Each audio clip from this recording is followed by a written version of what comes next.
What's up guys, it's Megan. I hope you're having a magical day.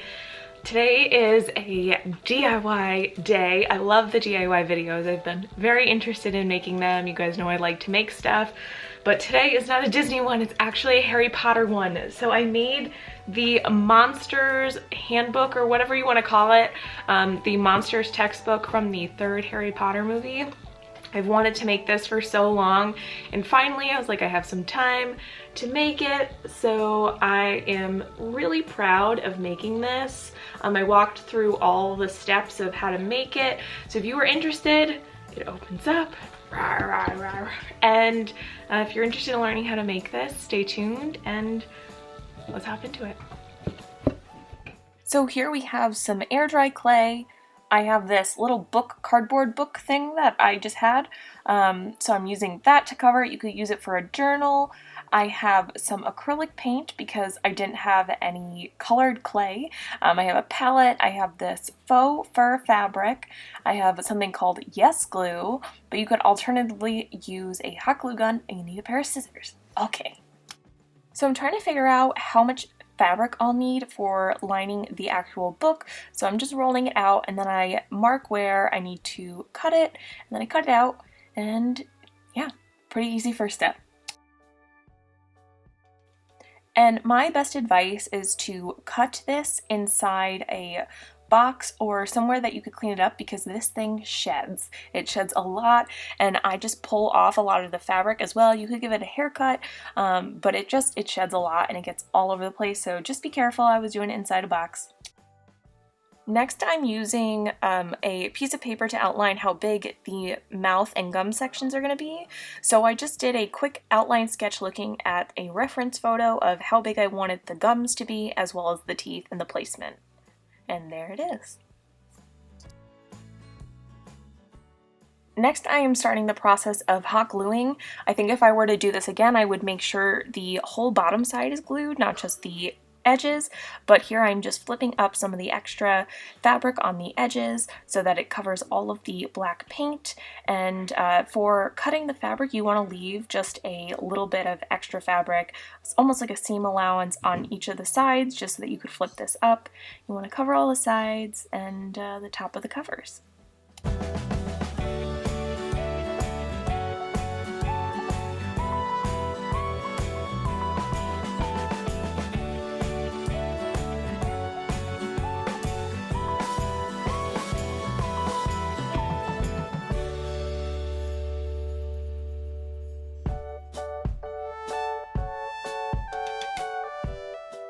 Next, I'm just taking some of my air dry clay, just a little bit to form the gums. I'm using the template that I had made earlier just to feel out how big it needs to be, so you could see me going back and forth and adding clay. And this is totally up to you depending on the size of your book and how big you want the gums to be, but I was just following this to fit the size of the book that I was using.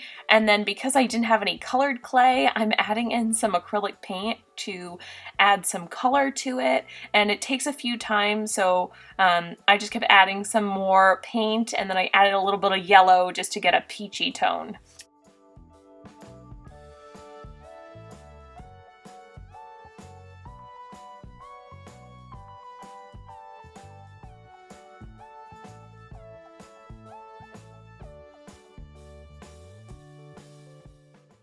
After we've formed the shape of the gums, I'm going to start making small teeth that are going to go inside of it. So as you can see, I'm trying to focus it there, I have just little sharp clay teeth that I'm adding into the gum, and I'm using the bottom of a paintbrush. I didn't have any sculpting tools with me, but I'm just adding little holes there, and then actually later I go in with some more of the peachy color and go around it to give it more texture. But I'm just adding in where I had outlined them on this piece of paper and just following the template that I made.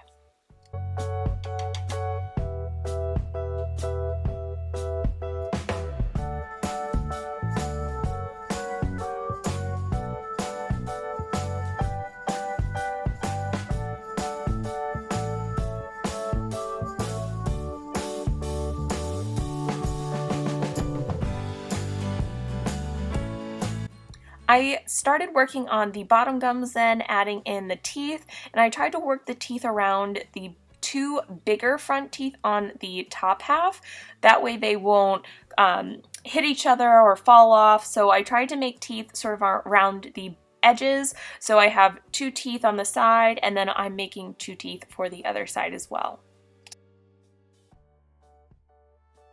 Next, you can see that I'm going in on the upper gums again, and I'm making almost a second row of teeth on the top. So I'm just making really small teeth, and I'm putting tiny holes or little divots in between the teeth that I have already made, but on a upper level almost. So you will have 2 rows of teeth. Then I am taking some of that leftover pink gum color, and I am adding a little bit of clay on top of the teeth that I just put in. This is going to give a more realistic look, and I'm adding a little bit more texture in between the teeth, adding more depth, and I'm smoothing this out with the end of my paintbrush. Once again, if you have actual tools for sculpting, those would be helpful, but since I don't, and I don't think most people do, that's a good alternative. But you can just see I'm adding only a tiny bit of clay on top of the tooth that I have already made.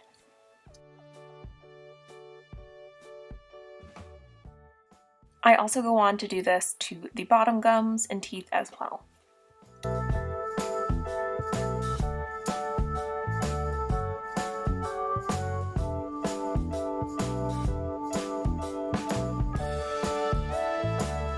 Next, we are going to start off with the eyes. So I have 2 larger circles and 2 smaller circles. I ended up taking some clay that was yellow and adding it to the center for the eyes or the pupil.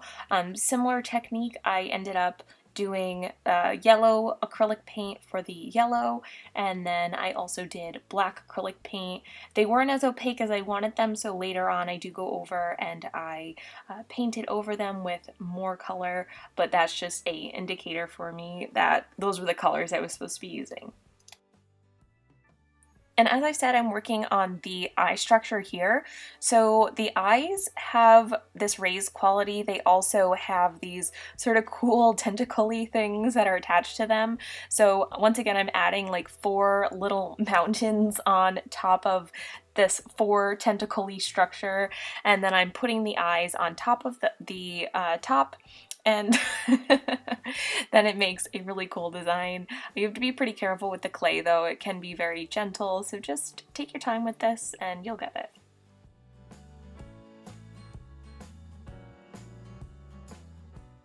I'm going in once again with my paintbrush to add a little bit of more texture and just sort of smoothing out some of the edges. I wanted to have the edges on the top a little bit more rounded and sort of fine-tune the area of the tentacles and the eyes. So next we come to some more detailing. I'm actually using my acrylic paint once again to create some more depth by using shadows and highlights. So I'm using some darker colors to go into the deeper areas of these structures. So in between, for the teeth, you could see me going in between the teeth, and I do highlight some of the areas as well, but it does give it a little bit more of a realistic style and going over the top. And I do water down my paint a lot just to give like a real texture to it and have it like radiate really softly. I really liked that look, and I just keep going back and forth. It's totally up to you. I'm repainting the eyes here, as I said, so I'm going over with the black, and then I go over with the yellow as well. But these colors are totally up to you, how deep you want them to look or how opaque, and yeah, totally up to you.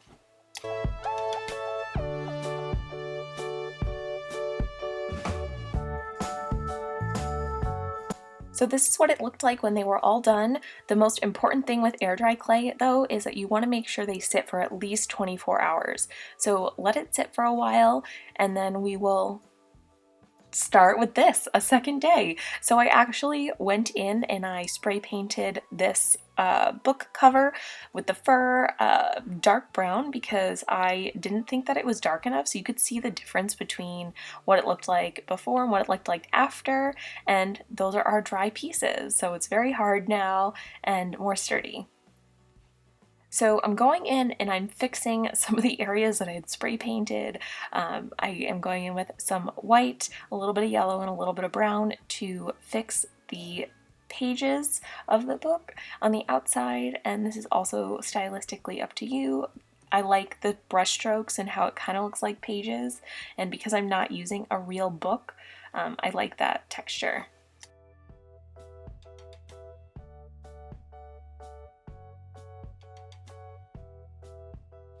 So while we're letting that dry, you could take some Mod Podge or some gloss medium, and we're going to go over the clay pieces that we just made and we let dry, and they're hardened now. So this will give it a good gloss. There is also Mod Podge that is matte and finishes matte, but I do like the sort of glossy feature of it, and I did add a little bit of the gloss medium as well, but this will keep your clay to be a little bit more sturdy. It will finish it off. It will keep from the paint from chipping away. So it's just a good finishing touch and just to seal them. And here's what it looks like afterwards. And I love how shiny it was. It's awesome. After the pieces are all dry, I'm taking something called Yes Glue, which is not something that people normally use, but it's an incredible adhesive. You can use it for glass, for anything, but I opted not to use hot glue for this just because I was afraid that it was going to ruin some of my clay, but I do think that's a feasible option. But this stuff is really sticky, so I would highly recommend not using a paintbrush, using some sort of plastic tool. I'm using a plastic spoon and just adhering it to there. Then I'm also doing the eyes, but this takes a little bit of time to dry as well, so while it's stuck there, just don't mess with it, don't move it around. It will take a good couple hours to dry, but once it's dry, it will stay forever. After that's all dry, I'm going in and adding some white highlights to the eyes. I'm also going in and adding a few more highlights to the mouth and the teeth just to give it a little bit more pop and depth and just create more contrast, which this thing to me looks really real, but I'm adding a little bit of white to the teeth as well, going in and trying to fix some of the gums. But once again, stylistically, it's up to you. This is how I wanted it to look, so I would love to see how you guys make yours if you decide to make one. One of the final steps is to create the tongue or the little bookmark, place marker, whatever you want to call it, for this book. And I am using red felt. You can use fabric. That's what it looks like. I cut a little triangle out of the bottom, but I'm just going to glue it right next to the mouth. The tail end is going to go inside the book, and I'm just using hot glue for that, only a little bit. And I'm going to hold it there for a few seconds, and then I'm going to put a little bit on top of the book just so that it will stick there when I close it, and then you have a little tongue. And yeah, next we are taking some black fabric. I didn't like the way that this was finished. I'm just going to cover this area with black fabric just so it's a little bit more finished. I also ended up painting the bottom of the box black as well, so everything inside the box ended up being black, and I just really liked that finished look.